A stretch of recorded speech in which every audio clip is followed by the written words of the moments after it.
மகாபாரதத்துல விஷ்ணு சகசரநாம ஸ்தோத்திரம் என்று ஒன்று உள்ளது. பீஷ்மரால தர்மருக்கு உபதேசிக்கப்பட்டது இது. 150 ஸ்லோகங்களை கொண்ட இதுல விஷ்ணுவின் 1000 பெயர்கள் உள்ளன.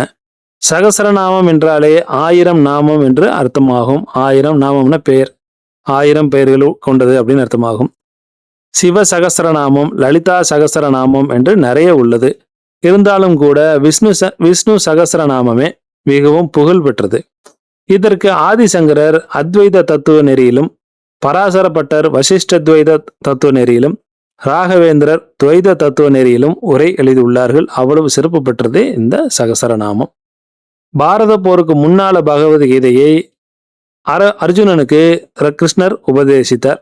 போர் முடிந்த பிறகு பார்த்தீங்கன்னா தர்மருக்கு சகசரநாமத்தை அம்பு படுக்கையில் இருந்தபடி பீஷ்மர் உபதேசித்தார்.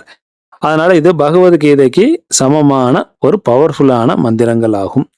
பகவானை காட்டிலும் அவருடைய திருநாமத்திற்கு மகிமை அதிகம். அதாவது கடவுளை நாம ரூபமாக கோயிலில் போய் வழிபடுகிறோம். அதே கடவுளை நாம அவரது திருநாமங்களின் மூலமாக அரூபமாக வழிபடுகிறோம். ரூப வழிபாட்டை விட எப்பொழுதுமே அரூப வழிபாட்டிற்கு சக்தி அதிகம். ஆக கண்களை திறந்து அந்த கடவுளை சிலையாக பார்த்து வழிபடுவதை விட கண்களை மூடிக்கொண்டு கடவுளின் நாமங்களை நாம் உச்சரித்து வழிபாடு செய்யும் பொழுது நம்ம மனதிற்கு இருக்கக்கூடிய அத்தனை ஆத்ம சக்தியும் அந்த கடவுளின் ரூபமாக நமக்கு நல்ல விதமான பலன்களை தரும். ஆக இந்த சகசரநாமத்தை 48 நாள் ஒரு மண்டலம் எனவும், 24 நாள் அதாவது அரை மண்டலம், 12 நாள் கால் மண்டலம் என விஷ்ணு சகசரநாமத்தை விரிவாக படிப்பவர்களும் உண்டு, தொடர்ச்சியாக படிப்பவர்களும் உண்டு. சகசரநாமம் படிப்பதன் மூலமாக என்ன சார் கிடைக்கும் அப்படின்னா, சகசரநாமம் படிப்பதன் மூலமாக ஆன்ம தூய்மை, மன தூய்மை அடையக்கூடிய அமைப்புகள் உண்டாகும். இது இறைவனுடன் ஓர் ஆழமான தொடர்பை ஏற்படுத்த உதவுகிறது. வாழ்வில் ஏற்படும் தோஷம், தடைகள் அனைத்துமே நீங்குவதற்கு இது உதவி புரிகிறது. சகல காரியங்களிலும் வெற்றி தரக்கூடிய அமைப்பை தருகிறது.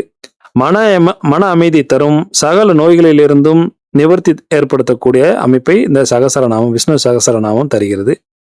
சிலர் பார்த்தீங்கன்னா இந்த கடினமான சமஸ்கிருத உச்சரிப்பை படிக்க முடியாதவர்கள் அதை ஒரு ஸ்பீக்கர்லையாவது ஒலிக்க விட்டு காதால கேட்பது நமக்கு முழுமையான நன்மையை தரும். ஆகவே நண்பர்களே, இந்த சகசரநாமத்தை முடிந்த வரைக்கும் தினந்தோறும் கேட்டு எல்லோரும் பயனடைவோம் என்று உங்களை கேட்டுக்கொண்டு விடைபெறுகிறேன். மீண்டும் நல்லதொரு பதிவில் உங்களை சந்திக்கும் வரை நன்றி, வணக்கம்.